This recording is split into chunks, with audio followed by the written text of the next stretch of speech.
अभी तक हम लोगों ने जो भी चरण देखे उसमें पहले तो आकलन किया, फिर उसी का एक हिस्सा है कि जॉब डिस्क्रिप्शन आपने बना दिया।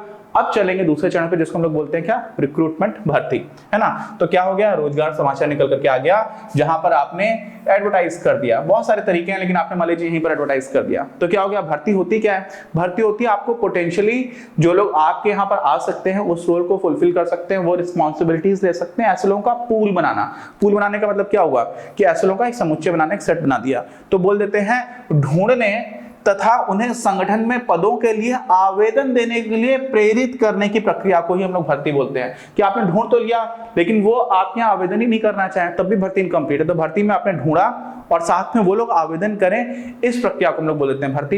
कैसे की जाती है, अखबार वगैरह में एडवर्टाइजमेंट देते हैं, बहुत सारी चीजें मैंने आपको पहले बताया था। लक्ष्य क्या होता है कि संभावित पद प्रत्याशियों का एक निकाय बनाया जाए। निकाय मतलब क्या हो गया, एक तरह का उनका सेट बनाया जाए, एक समुच्चय बनाया जाए। क्यों बनाया जाए, क्योंकि उन्हीं में से आपको लोग जो हैं, जो ज्यादा अच्छे लोग हैं वो आपको मिलेंगे, ठीक है। तो वो हम लोग अगले चरण में करेंगे जिसको हम लोग बोलते हैं चयन या फिर सिलेक्शन, ठीक। अच्छा, भर्ती के आंतरिक, अब कहां से आप जो पूल बनाओगे, जो निकाय बनाओगे, कहां से बनाओगे, तो कुछ आंतरिक स्रोत भी होते हैं, कुछ बाहरी होते हैं। हमारी किताब में जो आंतरिक की डेफिनेशन दे रखी थोड़ी सी संकीर्ण है, थोड़ी नैरोड है, तो हम लोग उसी को देख लेंगे। लेकिन इन जनरल क्या होता है, देखो आंतरिक में क्या होता है, मान लीजिए मैं किसी कंपनी में काम करता हूं, ठीक, मुझे पता है कि मेरा एक और दोस्त है जिसको भी काफी सारी चीजें आती है और वो हमारी कंपनी में अच्छा योगदान दे सकता है, और मेरी कंपनी में मेरे मैनेजर ने बोला कि यार हम लोग एक इंसान की जरूरत है, तो मैं उनको रेफर कर सकता हूँ कि सर मेरा एक दोस्त है वो काफी अच्छा काम करता है, आप उसको देख लो, ठीक है, आप बुला करके इंटरव्यू ले लो, ऐसा भी हो सकता है।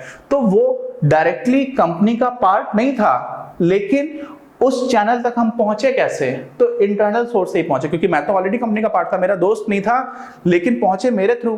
तो इंटरनल सोर्सेस का इनडायरेक्ट यूसेज है वो हमारी किताब में नहीं दे रखा है। यहां पर क्या दे रखा है कि डायरेक्टली ही आप इंटरनल जो है उनको कैसे कैसे ला सकते हो, ठीक। तो जो इन जनरल हम लोग पढ़ेंगे मैनेजमेंट में, तो वहां पर हमें बताया जाता है कि इंटरनल सोर्सेस में क्या हो जाता है, जो प्रेजेंट एम्प्लॉइज हैं, सिर्फ यही वाली बात हमारी किताब में दे रखी है।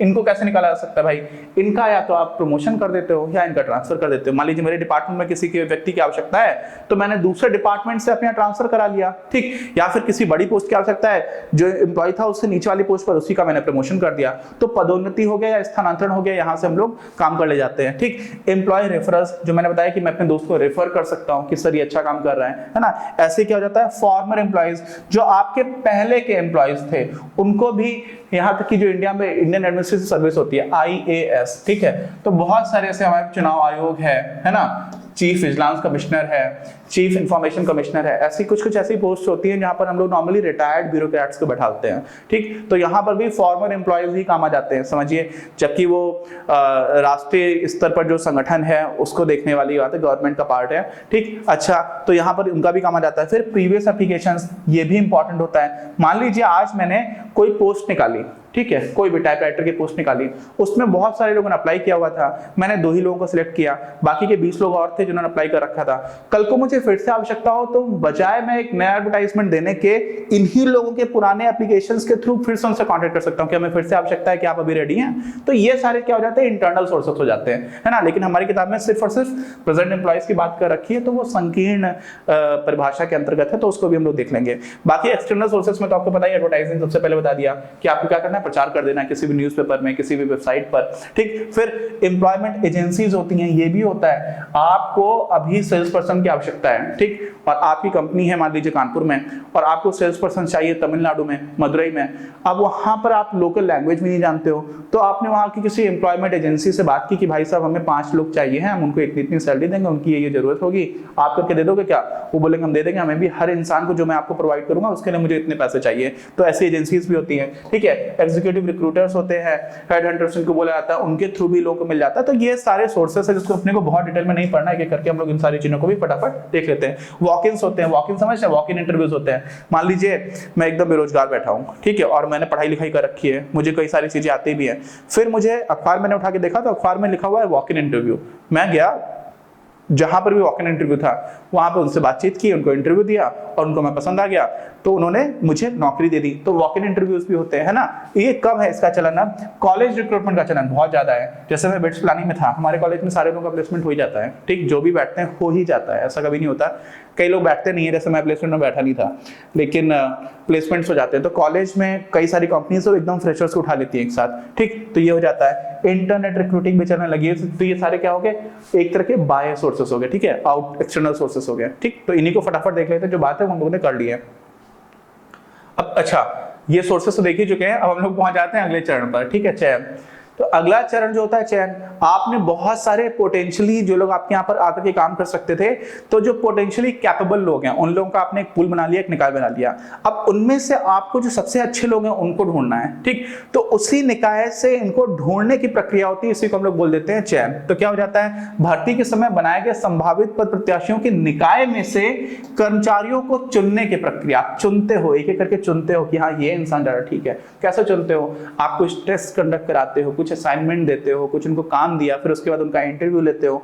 अलग अलग तरह के डिपार्टमेंट्स में इंटरव्यू ले सकते हैं, टेक्निकल इंटरव्यू अलग हो सकता है, एचआर का इंटरव्यू अलग हो सकता है। तो ये सारी चीजें देखने के बाद से उनको हम लोग क्या कर देते हैं, हम लोग का मतलब जो संगठन है उनको चयन कर लेता है, उनको चुन लेता है, ठीक। अच्छा, क्या हुआ, यह सुनिश्चित करती है, कौन सुनिश्चित करती है, यह चयन प्रक्रिया क्या सुनिश्चित करती है कि जो सबसे योग्य व्यक्ति है उनको चुना जाए, है ना।